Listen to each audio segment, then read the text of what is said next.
gitu. Bukan kita kasih ikannya, tapi kita kasih pancingan biar orang itu mandiri gitu. Di situ Margaret belajar gitu. Terus teringat juga kalau Margaret harus memberikan bantuan itu sama orang-orang yang tepat gitu. Jadi begitu Margaret susah, ternyata ya, dan Margaret semakin lihat gitu siapa orang-orang yang benar-benar tulus mencintai Margaret di sekitar Margaret gitu. Keluarga gitu, terus teman, pasangan gitu. Margaret semakin lihat mana orang-orang yang mencintai Margaret karena uang, tapi mana orang-orang yang memang mencintai Margaret saat Margaret susah gitu. Dan itu semua kelihatan. Jadi kita ambil hikmatnya aja dalam setiap cobaan itu. Walaupun kita lagi nggak ada uang ya, tenang. Semua itu ada pembelajarannya, ada hikmatnya. Ada lagi pertanyaan. Tadi aku belum pin-pinin deh yang ngasih pertanyaan nih. Oke, ini cara ngepin ini gimana sih? Oh nih, pin komen gitu ya. Terus mana lagi tadi? Autopin tadi. Oke, ini pinin orangnya aja deh.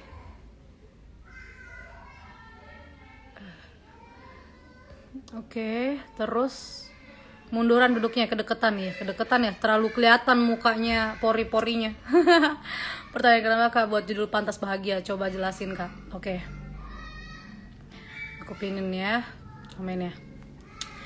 Jadi kenapa aku buat judul lagu Pantas Bahagia? Karena aku ngerasain gimana rasa stresnya, gimana rasa tertekannya hidup pada saat masalah-masalah itu datang. Kalian tahu, aku itu dulu pernah sampai depresi. Aku ngerasa kecil. Dulu aku punya pasangan yang menghina aku, yang bukan sekedar dingin, tapi bahkan menganggap aku ini ya cuma lulusan SMA gitu. Aku kan nggak selesai S1, aku kuliah tapi aku nggak selesai S1. Setiap kali aku kasih masukan atau kasih nasihat, pasti dia bilang aku, kamu anak lulusan SMA tahu apa katanya. Terus setiap kali misalnya aku udah nggak tahan sama perkataannya, makian dia, pasti dia bilang, udah syukur-syukur lu dapat gua katanya. Emang siapa yang mau sama lu? Lu nggak bisa apa-apa, kerja juga lu bergantung sama mama lu katanya. Oke, Tuhan Yesus. Dan aku pernah sampai pingsan masuk rumah sakit di opnam 4 hari. Di situ dokter bilang gini, pada saat aku stres ya kan, dokter bilang, Margaret, aku nggak mau kamu mengkonsumsi obat-obat penenang ini katanya gitu. Aku mau kamu itu tidak bergantung obat, tapi kamu mengandalkan Tuhan. Terus aku bilang sama dokter, aku tuh dekat sama Tuhan, aku setiap hari berdoa. Aku bilang, setiap mau bobo, mau makan, mau bangun, aku selalu berdoa sama Tuhan. Iya, tapi kamu juga harus cari lingkungan yang positif, lingkungan yang tidak membuat kamu semakin terpuruk, semakin jatuh, tapi lingkungan yang membawa kamu lebih dekat sama Tuhan, kata dokternya begitu. Oh gitu, jadi maksud Tuhan gimana? Ya kamu harus jauhin orang toxic people itu. Kamu gak perlu musuhin mereka, kamu tidak perlu membenci mereka, tapi kamu cukup menjauh aja, mengasihi mereka lewat jauh. Kamu justru harus membahagiakan dirimu, sehingga kamu maju, kamu sukses, kamu bisa menginspirasi orang-orang yang merendahkan kamu gitu. Kalau kamu semakin terpuruk, semakin galau sama orang-orang yang menghina kamu, bahkan menzolimi kamu, atau bahkan menindas kamu dalam hubungan, kamu makin gak berharga di mata dia. Semakin kamu nangis, semakin kamu terpuruk, dia semakin jijik ngeliat kamu. Yes, dia semakin merendahkan kamu. Dia semakin bakal ngeliat kamu gak ada apa-apanya. Dia semakin bakal ngeliat kamu kan hidup lu bergantung sama gua. Dia semakin ngerasa hidup kamu itu gak bisa tanpa dia. Ya, dia gak akan semakin mencintai kamu dengan kamu nangis-nangis, ngerengek sama dia. Enggak, dia gak akan semakin mencintai kamu. Dia semakin geli ngeliat kamu yang ada. Jadi better kamu harus membahagiakan diri kamu sendiri dulu. Hati kamu damai, sukacita dalam Tuhan, kamu bisa melakukan hal-hal yang positif dalam hidup kamu. Kamu bangkit, pergaulan kamu bagus, karir kamu maju, kamu semakin cantik, aura kamu semakin bersinar. Bukan cuma dia yang takut kehilangan kamu. Semua orang pasti bakal ngeliat aura kamu semakin apa ya? Semakin berbinar gitu. semua orang semakin menganggap diri kamu berharga, dan bahkan diri kamu juga ternyata bisa ngeliat, oh ternyata diriku berharga ya gitu. Jadi menurut aku kita semua tuh pantas bahagia. Jangan mau dizolimi oleh keadaan, oleh orang lain, oleh apapun juga, karena Tuhan itu udah menciptakan kita dengan talenta masing-masing, dan Tuhan akan memberkati kita pada talenta kita yang Tuhan titipin sama kita. Jadi kamu pantas bahagia guys, jangan mau ditindas. Oke, tadi itu pertanyaannya siapa ya? Belum aku pin ya?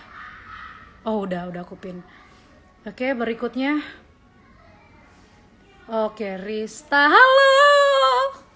Diri mau ikutan, Kristalina KD.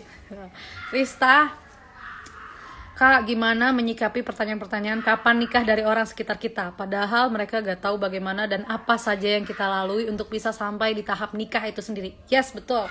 Apalagi namanya menemukan pasangan hidup kan gak gampang ya. Kita mau hidup seumur hidup sama dia gitu kan, sampai maut memisahkan. Pasti kita hati-hati dong milih pasangan hidup ya kan. Aduh, AC-ku gak nyala, panas. Aku baru pulang banget nyanyi tadi kan. Terus aku biasanya menjawabnya begini sih. Ya kan kita mau nikah sampai maut memisahkan, jadi kita cari pasangan yang terbaik lah. Aku yakin Tuhan pasti akan kasih yang terbaik. Aku bilang gitu. Aku jawabnya begitu. Terus biasanya kalau kayak tadi kan ada yang nyinyir gitu, jangan lama-lama lah, umurmu udah terbatas, kau udah umur 29 tahun. Perempuan itu kalau umur 29 tahun kalau belum nikah tuh semakin begini, semakin diobral nanti gitu kan. Terus aku jawabnya begini, aku yakin Tuhan pasti akan kasih aku yang terbaik gitu. Nggak ada yang nggak mungkin buat Tuhan gitu. Dan apa ya, kalau aku udah beriman sama Tuhan, jalan hidupku juga pasti akan lebih berhikmat dalam memilih pasangan gitu. Jadi aku jawabnya ke mereka, aku bilang aja, ya doain aja, Tuhan pasti akan kasih yang terbaik gitu sih aku bilangnya. Oke Rista, aku belum pin dirimu ya, mana tuh? Mana tadi pertanyaannya? Udah cukup menjawab gak sih? Kalau kurang menjawab nanti kamu curhat aja sama aku ya, DM ya.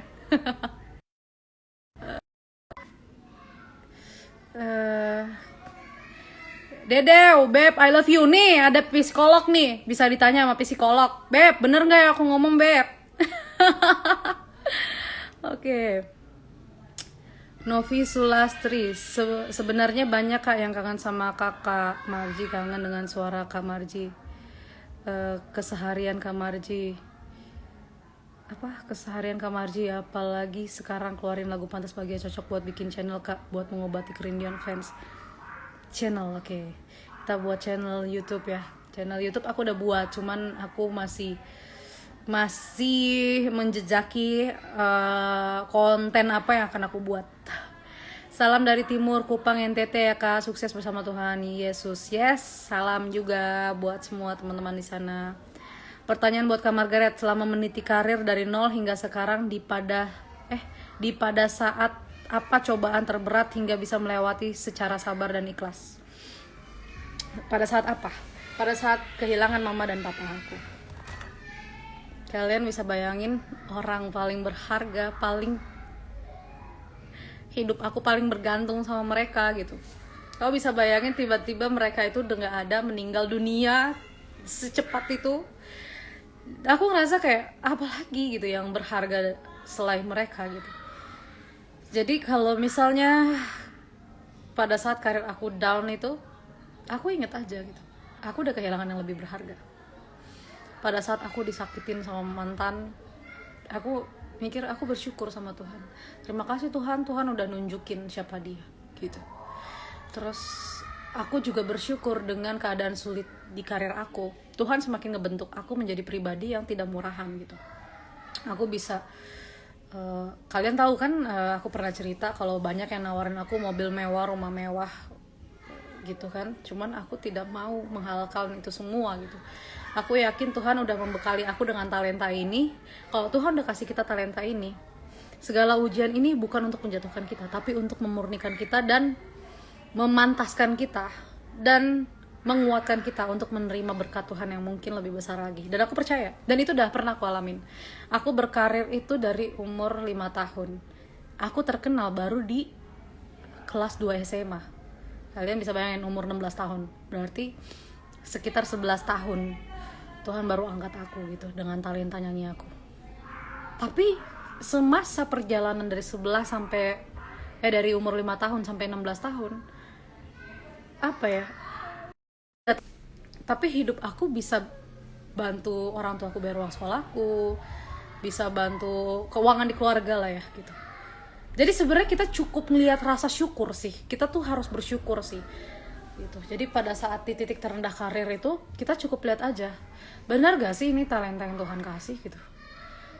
Terus bersyukur, masih syukur kamu punya talenta. Di luar sana banyak orang gak kenal talentanya gitu, banyak orang yang gak tahu gue hidup ini buat apa ya gitu. Makanya kenapa kita harus dekat sama Tuhan, supaya kita tahu Tuhan tuh ciptaan kita tuh talentanya di mana gitu. Jadi pada saat kamu udah kenal Tuhan itu ngasih kita talenta di mana, kamu tuh udah percaya kalau kamu nggak bakal nggak makan dengan talenta itu. Gimana tinggal caranya kamu mengembangkan talenta itu dan serahin semuanya sama Tuhan gitu. Jadi percaya aja gitu. Kalau misalnya semua ini adalah proses pembentukan kamu gitu, supaya kamu